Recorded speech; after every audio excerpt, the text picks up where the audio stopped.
আমি তাসনুফা মাহা, আমার husband major শহীদ তানভীর হায়দার নূর। শেখ হাসিনা থাকতে হত্যাকাণ্ডের ব্যাপারে আমরা এই পর্যন্ত কোন রকমের বিচার পাইনি, সুবিচার করা হয়নি, আমাদের সাথেও করা হয়নি এবং কোন জওয়ানদের ফ্যামিলির সাথে, জওয়ানদের সাথে কারোর সাথেই করা হয়নি। সেখানে যারা নির্দোষ ছিল তাদের উপর দিয়েও অনেক রকমের জুলুম হয়েছে। আমাদের যারা পরিবার আছেন, শহীদ পরিবার, তাদেরকে এখন পর্যন্ত শহীদের মর্যাদা দেওয়া হয়নি। বিচার তো হয়ই নাই। আমাদের কথা বলে সারা বাংলাদেশকে জানানো হয়েছে আমরা অনেকভাবে বেনিফিটেড। আর আরো একটা বিষয় আমি এখানে আপনাদেরকে বলতে চাচ্ছি, আমার হাজবেন্ড তার লাশ আজ পর্যন্ত পাওয়া যায়নি।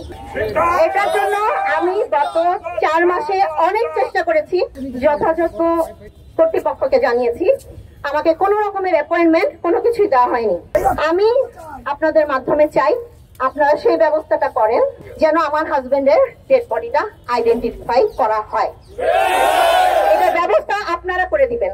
এবং এর পরবর্তীতে আমি আজকে বলে যাব, আমাকে এতটা ভয় দেখানো হবে, আমার সন্তানের উপর দিয়ে অলরেডি তার আইএসএসপি ছিল, তাকে ইচ্ছাকৃতভাবে বাদ করা হয়েছে। আমার ছেলেকে বলা হয়েছে তোর মা যদি মুখটা বন্ধ রাখতো তাহলে এই কাজটা হতো না। কিন্তু তোকে নেওয়া হয় নাই। আমি আজকে বলতে বাধ্য হচ্ছি, আমার আরো একটা ছেলে আছে, তাদের দুজনের ভবিষ্যৎ কি হবে আমি জানি না।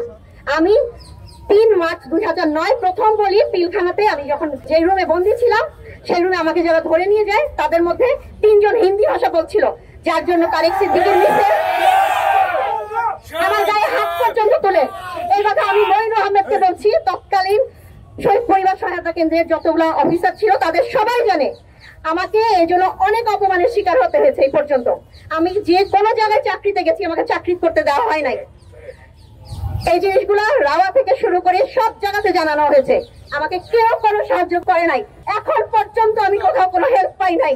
আমি মাথা নিচু করে বেঁচে থাকি, আমার বাচ্চারা মাথা নিচু করে বেঁচে থাকে। আমি যেখানে যাই আমাকে আঙ্গুল তুলে বাজে কথা বলে। না আমার হাজবেন্ডকে কোনো সম্মান দেওয়া হয়েছে, না 57 অফিসারকে কোনো সম্মান দেওয়া হয়েছে, না এই পর্যন্ত আমরা শান্তিতে বেঁচে আছি। আপনাদের কাছে এতটুকু অনুরোধ, আপনারা জাস্টিসটা হওয়ার ব্যবস্থা করেন। যতগুলো পরিবার আছে, সেটা অফিসারদের পরিবার এবং জওয়ানদের পরিবার, সবাই যেন জাস্টিস পায়।